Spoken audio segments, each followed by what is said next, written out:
something.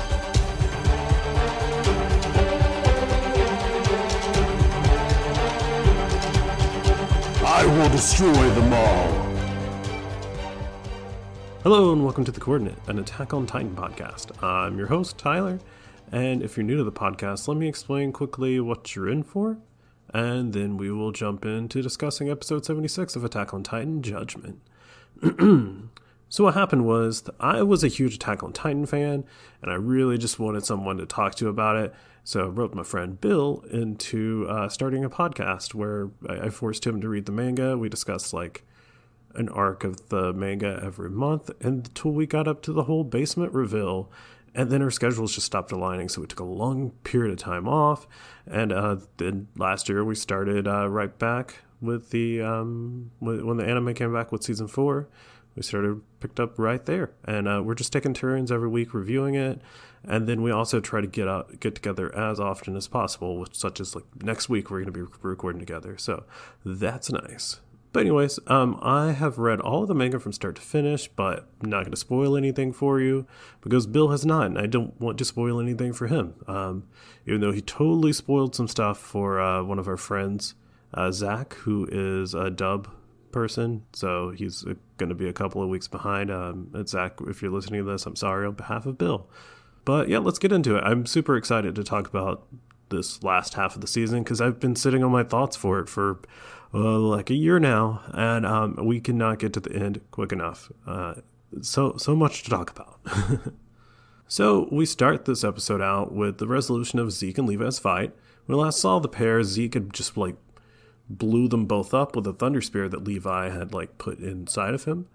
So then one of Zeke's titans ripped open his belly and put him inside like a makeshift womb. It's like a disgusting reverse birth.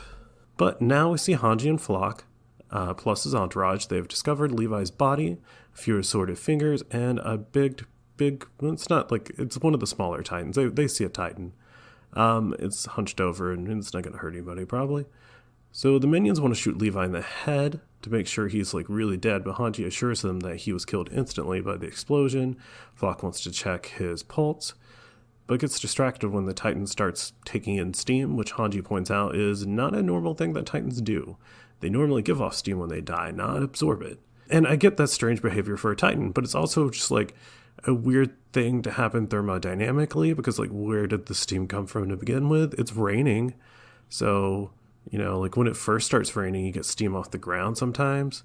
I don't know. Titans run hot, so maybe the steam came from the Titan and then it reabsorbed it. That is probably actually what happened. But yeah, I don't know. It also stopped raining when it absorbed the steam. So did it like remove enough heat from the environment to like affect the weather?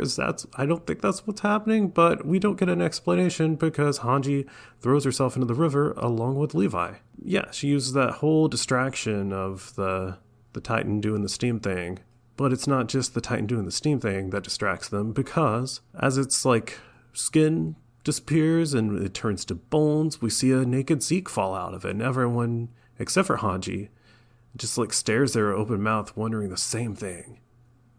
Does Zeke always have such a nice rig? So hey Bill, British question for you. In the UK, does saying that someone has a nice rig mean that they have a nice body, or is that just an Australian thing? Because I know in Australia that's what that means.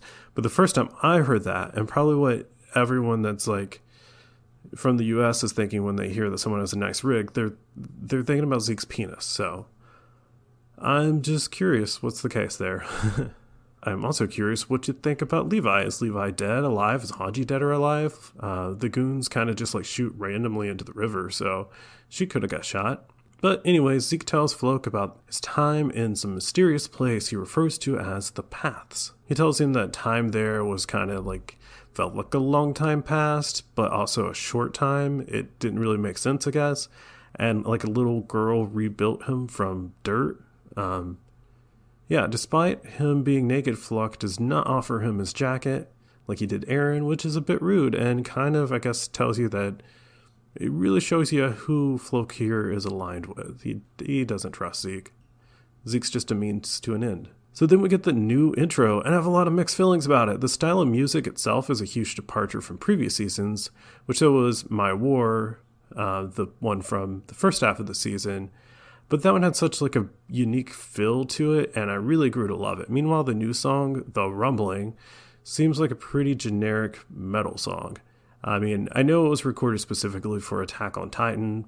The lyrics, the title, all of it's like specific to Attack on Titan. I don't know. It doesn't really fit to me. I love the Attack on Titan OST though, so I'm sure this new song will grow on me. My real gripe is with the whole visuals of the opening, which I'm not going to talk too much about, but I'll let Bill talk about it next week. But yeah, so the My War opening is like one of my favorite anime openings of all time. It's not as iconic maybe as like some of the other Attack on Titan openings, such as like the one where they all just like float into the sky for some reason. Like that one's, everybody loves that opening. But this one, just what was so great about My War is it shows you nothing that happens during the season. It's all just like, it sets the theme perfectly with all the images of war, and you get like a little tiny snippet of the Attack Titan on the end, but nothing beyond that really tells you that it's Attack on Titan. You just know the theme of the anime, and for that reason, it's perfect. The new one, on the other hand, seems like it comes off of like a vibe of like, as I just said, I like a lot, but you see these like fan edits for intros and just like music videos and stuff where they just took a bunch of footage from all of the seasons, including season 4, part 2, and just like made a thing with that. And that's what this gives me the vibes of. So I was disappointed by it, but we'll see. And I'm curious to see what Bill thinks about it. So next after that, we return to Shinganshina, where Marley is mounting their attack on Paradise. And this is really divided into plots. So we'll talk about the action bit first with Eren, and then we'll get to the more emotional bits with Armin, Mikasa, and the rest. So we've got Eren's Attack Titan fighting Porco's Jaw Titan as Peak protects Gabby. Porco bites Peak's hand off, freeing her from her chain, but also scaring the shit out of Peak and Gabby because he just completely takes her hand off. And I thought the reaction was really funny and enjoyed it. It was kind of a nice levity and such. Everything else in this episode is super dark.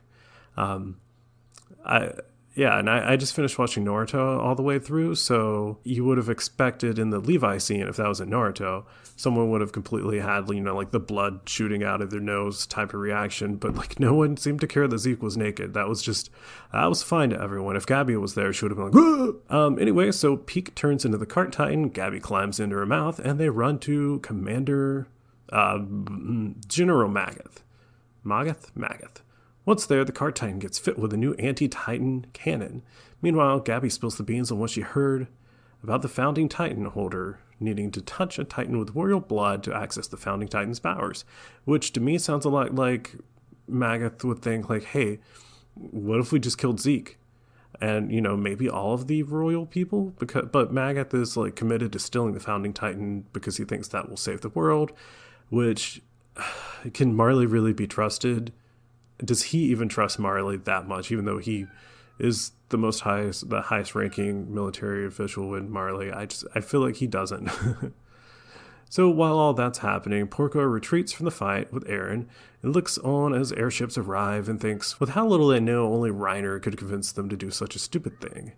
And I thought that was a funny moment too, because it's sort of playful, but it's not. It's like, it reminds you of the good old days when they were training together, Eren and Reiner, and, could call him stupid, and it was just like fun friendship thing, but now they're totally enemies, and Reiner is kind of stupid. But anyways, I really enjoyed the fight. I liked seeing Eren use his Warhammer Titan powers, which I don't remember seeing a lot of that in the manga, so this probably did come straight from the manga, but I'm curious to go look back and see, because I remember a lot of complaints in the manga being like, he got the Warhammer Titan, but then he did nothing with it. And so, yeah, I kind of felt like that was probably true, but maybe I missed a lot. I thought the CGI looked really good during the action bits, but some of the slower parts, like when there's a part where Eren is walking towards Reiner, his Titan just didn't really, he's walking very slowly, and he's supposed to be looking like cool and badass, but he just kind of pops off the screen and doesn't really fit in with the hand-drawn backdrop. But yeah, that ends with like Eren just like essentially becoming Swiss cheese from the Cart Titan's new canon. So presumably what we're talking about next is going to be what saves Eren if he gets saved, right? Yeah, maybe. All right, so rolling back a little bit. So as Porco retreats from Eren, Yelena tries to convince Eren to run away from the fight using his Warhammer powers, but he just straight up ignores her. This compels, I'm never going to get his name right, Anyan Kampong, to run down to the cells and free/convince Armin, Mikasa, and everybody else that's there to help Eren fight Marley. After a little bit, he manages to do so because, children are the future. Or at least he convinces Armin, who is able to convince everyone else, like, just enough.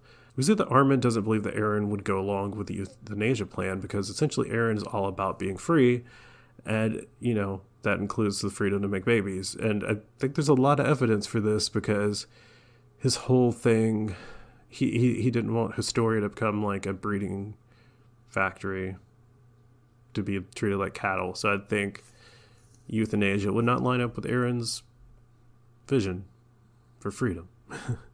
So Armin believes that Eren is just going along with their plan because if he didn't, someone else could have stolen the Founding Titan's powers and went along with them or did something even worse. Who knows? So his best option was to pretend to be on board, and then when Zeke and Eren touch, Eren can just totally do a different thing, such as the small sample rumbling that everyone agreed to. So Armin decides to assume that Eren is lying and puts all of his faith in that idea. He asks Mikasa if she wants to help Eren, and she does, but doubts that it's her own will compelling her. John and Connie are a little more reluctant. I believe John said something about it not sounding like Eren, but Eren also not sounding like himself. So one other thing I forgot to talk about is that I found it very interesting how many Eldian soldiers we see getting wiped out by the Marley soldiers. I don't remember that from the manga at all, but I could have just been focused on the panels containing Titans and just looked over it because they're usually more visually interesting. It makes sense because Marley has better tech for human v human fighting, and they definitely have more experience with it. It just serves to add some weight to the action that we're seeing happening. Speaking of weight, a thing that I thought was a little weird is it's obvious that they rebuilt Shiganshina, since the last big battle there because it was completely flattened. So I would assume there's people living there now, but I don't remember them getting evacuated, and we see no one as Eren, Reiner, and Porco are just ripping through buildings and stuff. It would have been nice to at least see some military people there scuttering about and possibly getting killed, because with Eren's current state I don't think he would really care about a few casualties. But that's it for me. I thought it was a good episode to come back to. It's very action heavy, and it also provided some good mysteries and had a good bit of heart. I don't know if this is true or not, but I read on some website that the second half of the season will consist of 12 episodes, so that's 11 left. And like I said, I can't wait to get to the end because I have so many thoughts about the ending that Bill, I want to tell you. I want to talk to you about it, but I have to wait months. But we're getting close. So if you enjoyed this episode, be sure to leave us a review on Apple Podcasts or Spotify. If you didn't enjoy the show, you can still leave a review, as a few people have taught us. If you would like to hear more of me, you can do so by listening to my other podcast, Too Young for This Track. It's a Star Trek podcast where 3 of my friends forced me to watch Star Trek for the first time in a completely random order. It's a fun time if you're a Trekkie, and it's probably also listenable if you aren't.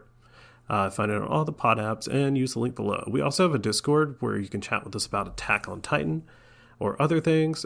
We've got a spoiler thread there divided up between manga readers, sub anime only, dub anime only, so you don't have to be like Zach and get spoiled. It's a safe place now, I promise.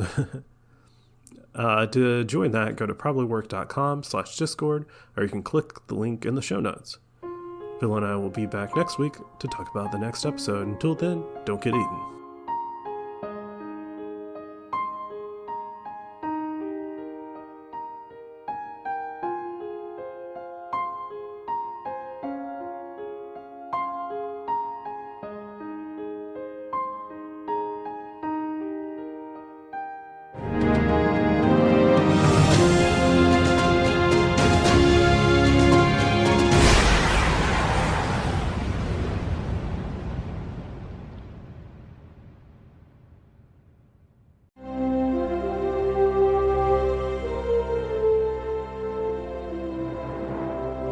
Too Young for This Trek, The Final Frontier.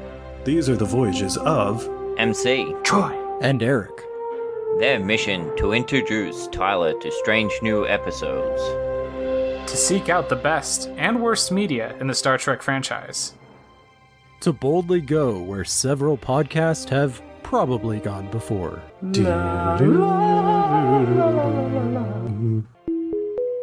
You can listen to these goobers talk about Star Trek by searching for Too Young for This Trek or by visiting probablywork.com.